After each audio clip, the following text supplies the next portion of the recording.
안녕하세요. 오종혁 선생님입니다. 자, 오늘은 이정의 풍계육가라는 연시조를 공부하겠습니다. 연시조요. 제목이 중요하다고 했죠? 풍계라는 것은 이제 계곡이잖아요. 계곡. 그쵸? 육가라는 건 연시조라는 걸 암시하는 거고요. 자연을 중심으로 펼쳐지고 있다라는 거 한번 보실까요? 주제는 이제 자연 속에서 은거하며, 은거라는 건 숨어서 거처하는 겁니다. 그래서 풍류를 즐기는 이 처사, 숨어 사는 그 선비의 삶을 이야기하는 거죠. 성격은 이제 이 자연을 예찬하고요. 또 자연 친화적이면서 풍류를 주로 노래하는 그런 시입니다. 그래서 연시조입니다. 연시조. 그리고 서술상 특징을 보시면요. 자연과 속세를 대비합니다. 우리 시조라든가 이 고전에 보시면 특히 이 자연과 속세가 대비되는 짝이 굉장히 많이 나오잖아요. 그렇죠? 그러니까 잘 정리를 하셔요. 이 작품을 통해서요. 그리고 자연 속에서 이제 뭐 합니까? 만족하는 겁니다. 만족. 그렇죠? 그리고 소박하게 살아가면서 그러한 자연 속에서 만족하면서 소박하게 이렇게 살아가는 모습을 이제 추구하는 그런 내용이고요. 또 화자는 이제 속세를 벗어났어요. 그래서 자연을 와가지고 자연을 예찬하면서 자연과 하나가 되기를 소망하는 겁니다. 아셨죠? 세 번째는 이제 이제 벼슬길이라고 하는 것이 바로 이제 속세인데요. 이 속세, 인간 세계의 그 위험함을 인식을 합니다. 그래서 이 세속적이고 이 속물적인 이런 삶을 멀리하려는 그러한 태도를 보입니다. 그래서 세속적인 삶을 경계해야 된다라고 이야기를 합니다. 자, 한번 내용 보실까요? 자, 1년 한번 보실까요? 1년.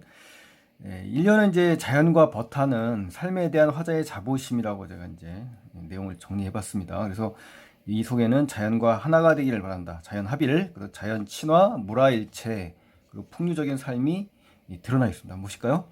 청풍을 좋게 여겨 창을 안이 닫았노라. 그죠? 명어를 좋아서 잠을 안이 들었노라. 그러니까 결국 뭐냐면요. 우리 이 고전 시가에 나오는 이 청풍 명월은 그죠? 대자연이잖아요. 그죠? 대자연. 그러니까 맑은 바람과 밝은 달이라는 대자연입니다. 이 당나라의 유명한 시인 이태백이가 처음으로 쓴 그런 용어입니다. 우리 시에서 알았셨죠? 그래서 이 중요한 건 청풍명월은 뭐다? 대자연이라는 겁니다. 대자연. 아셨죠? 그래서 이게 좋다, 좋다. 긍정적으로 좀 보고 있잖아요. 그렇죠? 그래서 창문을 안이 닫는다. 이 창문은 어떤 기능을 하는 거죠? 소통하는 거죠. 이제 자연과 소통하는 기능이기 때문에 이걸 닫으면 어떻게 돼요? 소통이 깨지는 거잖아요. 그러니까 그것을 닫지 않았다라고 이야기를 하는 거고요. 또 달이 너무 밝고 아름다워서 어때요? 잠을 들지 않았다. 그러니까 결국 이 자연 속에서 뭐 하는 겁니까? 하나가 돼서 즐기고 있는 거죠. 그렇죠? 그래서 아름다운 자연과 하나가 돼 있는 모습이고요. 사실 그 외적인 관점에서 배경을 통해서 본다면 특히 사화로 인해서 많은 그 피해를 보는 사대부들이 많습니다. 살인파가. 근데 그 속에서 자기는 죄가 없다, 결백하다, 온건하다, 뭐 이러한 생각도 사실 이 단어에 들어있는 겁니다. 근데 여기까지는 뭐 깊이 아실 필요는 없지만, 혹시라도 참고에 도움이 됐으면 하는 의미에서 적어놓은 거고요. 중요한 거는 아름다운 자연 정도 해석을 하시면 됩니다.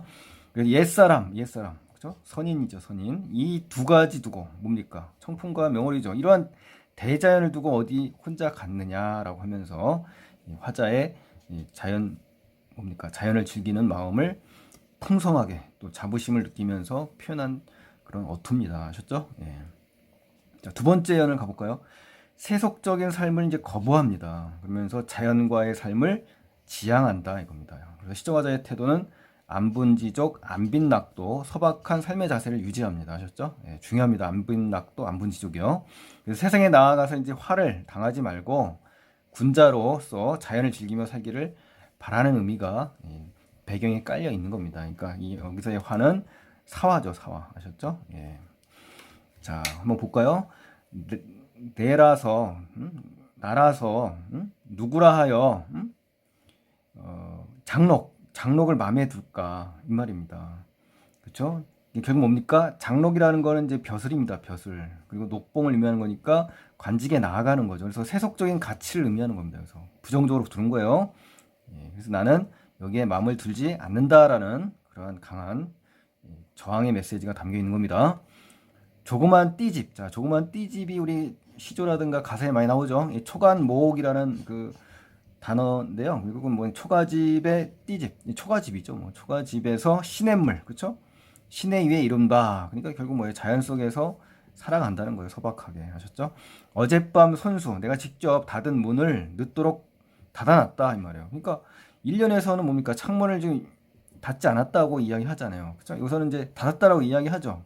그러니까 이게 뭡니까? 대비되는 거죠. 대비가 됐다는 얘기죠. 뭐냐면 자연과는 소통을 하겠다. 그렇지만 세상과는 뭡니까? 단절하겠다. 이러한 상반된 태도를 취하는 겁니다. 아셨죠? 예, 이러한 의미가 담겨 있다는 거 꼭 기억하시고요. 늦도록 문을 닫아두고 세속적인 삶을 멀리하려는 그러한 의도고요. 당시 그 상황에 빗대서 이야기하면 당시 그 사화를 피하려는 그 화자의 처세술이 담겨 있는 겁니다. 아셨죠? 예. 자, 3년에 가보시면 이제 화자가 이제 풍류의 삶을 아주 그냥 흥건하게 만끽합니다. 보실까요? 상위에 책상이겠죠. 책상 위에 책을 놓고 아래 신을 내어라 라고 이야기하네요. 그렇죠? 이봐 아이야라고 하면서 날 볼리 나를 보러 온 사람 그 누구냐라고 이제 이야기하는 거죠. 그렇죠? 아이하고 지금 대화하는 겁니다. 그랬더니 알았다, 알겠다. 어제 맞춘 무지술. 자, 무지술은 묻어둔 술이라고 이제 이야기를 합니다. 묻어둔 술을 맛보러 왔나 보구나라고 이야기하는 겁니다. 그러니까 결국 뭡니까? 풍류의 삶을 만끽하려는 그런 화자의 자세가 보이는 겁니다. 그래서 여기서는 풍류의 의미를 떠올리시면 좋을 것 같아요. 아셨죠? 네. 자, 그다음에 이제 사연으로 이제 가보겠습니다. 사연에 가보시면은 청빈이라는 것은 뭡니까? 가난은 하지만 깨끗한 삶을 사는 거예요. 선비로서. 그래서 무욕, 욕심을 갖지 않는다는 겁니다. 그래서 그러한 삶을 추구하는 화자의 자세가 잘 드러나 있습니다. 그래서 안분지족, 안빈낙도, 그렇죠? 그리고 대조의 그 표현 방식이 나옵니다. 한번 보실까요? 두고 또 두고 저 욕심 끝이 없다. 그게 무슨 말입니까? 이 욕심이라는 것은 세상 사람들, 세상 사람들의 이 끝없는 무한한 이 욕심이 뭐 하는 거예요? 비판하는 거죠. 그렇죠? 예. 그래서 나는 대조죠, 대조. 나는 내 집에 내 세간이라는 건요, 집안 살림이에요. 집안 살림. 내 집안 살림을 살펴보니, 그러니까 자연 속에서 이제 소박하게 이제 응거하고 있고요. 자연에 대해서 이제 만족감을 느끼는 공간이 바로 본인의 집입니다. 이제 이 집과 세상과의 거리가 있는 거죠. 대조가 되는 거죠. 우습다. 내 살림을 내가 보니까 웃기다 이겁니다. 왜? 낚싯대 하나 이외에 거칠 것이 전혀 없다. 자, 이 말은 무슨 말이냐면 우리 속담을 인용한 겁니다. 속담을 그대로 가져왔는데 서발 막대 거칠 것이 없다라는 속담이 있어요. 이게 무슨 말이냐면은 너무 가난하니까 집안에 세간 살림이 아무것도 없다는 얘기입니다. 서발 막대 마구 휘둘러 봐야 거칠 게 없다. 그러니까 살림이 없기 때문에 텅 비어 있기 때문에 그렇다는 얘기잖아요. 그렇죠? 그러니까 이 소박한 삶, 즉 안분지족의 삶을 살고 있다라는 거, 요거를 꼭 기억하시면 좋겠네요. 아셨죠? 자, 그럼 5번째를 한번 보실까요? 변하지 않는 자연. 그렇죠? 자연은 변하지 않아요. 영원한 자연이에요. 그래서 함께하는 삶의 즐거움을 지금 표현한 겁니다. 그래서 산수, 즉 물과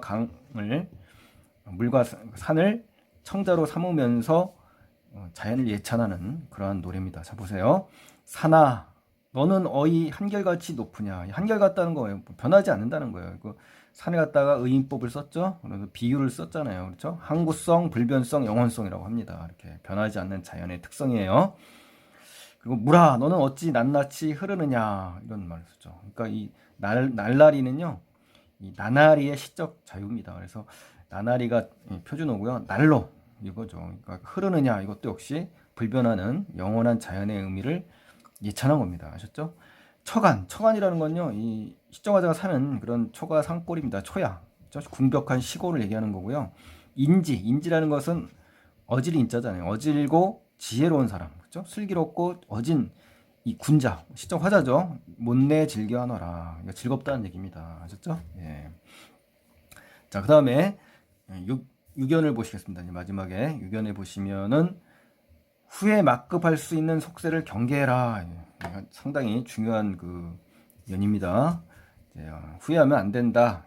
이게 조심해라. 뭐 이런 얘기를 하는 거예요. 오두미. 자, 오두미라는 건요. 옛날 그 도연명의 그 고사에서 이제 인용이 된 거고요. 이 적은 봉급을 의미합니다. 다섯 말의 쌀이라는 얘기인데 도연명이가 관직 시절에 오두미를 줄 테니까 벼슬살이를 해라 했는데 그걸 거부했다고 합니다. 이 이 오두미 때문에 허리를 굽힐 수 없다라고 하면서 이 오두미가 나온 겁니다. 그래서 오두미는 중요한 것보다 적은 봉급이다. 이거예요. 이 오두미살 받기 위해서 내가 그러니까 이제 녹봉이라고 나왔잖아요. 앞에 그 녹봉, 그쵸? 예, 벼슬사리에서 받는 이 관작, 그때 이제 복록을 얘기하는 건데, 중요한 거는 내가 이 적은 이 돈 때문에 홍진이라는 거는, 자, 여기서 이제 중요한 단어가 나왔습니다, 여러분. 이 홍진이란 말은 우리 상춘곡에 나오자마자 나오잖아요. 최초의 가사 상춘곡에도 홍진에 묻힌 번뇌 하면서 나오잖아요. 이 홍진이라는 의미는요 중요합니다. 그래서 꼭 기억을 하시고요. 제가 여기 밑에 정리를 해놨습니다만 좀 이따 한번 보시고요. 일단 해석을 하겠습니다. 홍진이라는 것은 번거롭고 속된 세상을 얘기하는 거예요. 그러니까 우리 홍진, 붉은 홍자잖아요. 붉은 먼지, 그렇죠? 굉장히 더럽고 피해야 되는 그런 그 삶의 모습을 홍진이라고 표현한 겁니다. 그리고 나가지 말아라. 아예 그 명령형을 썼잖아요. 그렇죠? 바람비, 풍호, 어지러워, 칼톱이 무섭다. 칼과 톱이 무섭다라는 것은 이 벼슬살이, 즉 관직으로 가면 혹독한 고통과 시련이 따른다는 얘기예요. 그래서 벼슬길이 정말 위험하다라는 것을 이 화자는 확실하게 인식을 한 겁니다. 여러 번의 사화를 거쳤기 때문에 눈으로 또 이 친족들의 그 죽음을 많이 봤거든요. 이 작가가. 그래서 이러한 벼슬길의 위험성을 인식한 겁니다. 나중에 슬퍼할 수도 있다. 뉘우칠 수도 있다. 그러니까 기구하다. 그러니까 기구하다는 것은 산악고 험해서 앞으로 순탄치 못한 그런 탈들이 많이 생긴다 이 말이에요. 그런 기구한 삶을 살 수 있으니까 기로다단, 이러한 그 갈림길의 그 가닥과 갈래가 복잡하게 얽혀 있기 때문에 그래서 안 된다라는 이야기를 하는 겁니다. 그렇죠? 벼슬길에 가면 슬픈 일이 생기고 반성할 일이 생기고 기구한 운명에 사로잡힐 수 있으니 가지 말아라라고 이야기를 하잖아요. 이렇게. 그렇죠? 그러니까 이 벼슬살이가 얼마나 위험한 그런 삶의 모습인지를 여실히 볼 수가 있는 겁니다. 그래서 자, 홍진이란 말은요. 여기서 이야기했습니다만 홍진과 같은 단어들이 상당히 많이 나옵니다. 그러니까 이번 시간에 아예 이 홍진의 의미를 다 드러냈습니다. 제가. 그래서 홍진이라는 것은 다른 시어로 풍진, 미진, 사바, 속세, 세상, 현세, 인간세계, 인세, 속계, 사회, 세간. 자, 이런 단어들로 변신해서 나오거든요. 그러니까 미리 한번 배울 때 한 번에 엮어서 정리를 해주시면 훨씬 더 유익하겠죠. 이것과 뭐랑 대비를 한다? 바로 자연인 거죠. 자연. 그렇죠? 여기 나왔던 청풍명월이라든가 산수라든가, 그렇죠? 해와 달, 별, 뭐 이런 자연과 어떻습니까? 대비되는 짝으로 나오는 시어니까 이번 시간에 공부를 해서 정리를 하시기 바라겠고요. 지금 제가 이제 설명하는 것들은 이제 모의고사 답을 맞추기 위한 작업이 아니라요. 시험에 나왔으니까 이런 시험에서 나오는 이런 좋은 작품들을 낱낱이 단어라든가 내용 파악 이런 것들을 정확하게 보셔서 다음 작품에 연계되는 작품, 관련성 있는 작품들이 연계돼 있잖아요. 그러니까 그런 것들을 하나하나 완전 학습을 위한 과정이라고 생각하시면 됩니다. 아셨죠?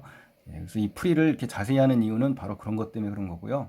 뭐 문제 풀이 하듯이 하면은요 한 5분 안에 설명이 다 끝날 수도 있습니다. 그렇게 설명할 수 있는 방법도 있습니다만 그거는 어느 정도 숙달된 상황에서 그걸 듣는 것이 여러분한테 유익하다는 거 다시 한번 말씀드리고요.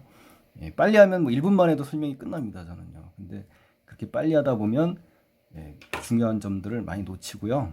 어느 정도 연습을 많이 하고 어떤 경지에 올랐을 때는 굉장히 도움이 됩니다만 단어도 약한 데다가 여러 가지 그 부실한 학습이 된 상태에서 어설프게 설명을 듣거나 요약하거나 핵심 돼 있는 것만 보신다면 정말 공부 하나만화의 결과가 나온다는 것을 명심하시기 바라겠습니다. 자, 오늘 도움이 되셨다면 구독과 좋아요 버튼 눌러주시고요. 다음 시간에 뵙겠습니다. 고맙습니다.